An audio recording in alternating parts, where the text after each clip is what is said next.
Welcome to the 1 Minute Apologist. 1 Minute Apologist. If you had 1 minute to be able to unpack for the audience, Apologetic seeks to give credible answers to curious questions, to give a defense. Is Genesis 25 a big contradiction?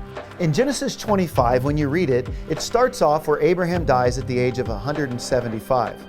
However, at the end of Genesis 25, his grandsons are born, Jacob and Esau. But isn't this weird? What's going on in this passage? Because we know that Isaac was 60 years old when Jacob and Esau were born. And we know that Abraham was 100 when Isaac was born.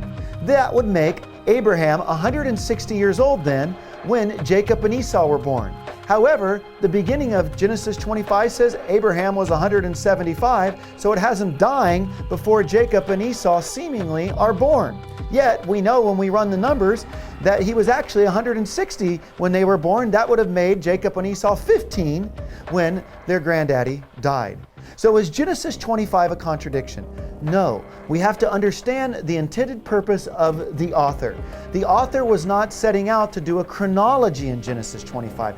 Rather, the author was setting out to show that God was faithful to keep the promises to Abraham, that he was taking care of Abraham's descendant and Isaac, and that he fulfilled the promises to him. Not only that, that he fulfilled his promises to Ishmael. And so we see that God was faithful to Abraham in blessing him with descendants and land, and that's the purpose of Genesis 25.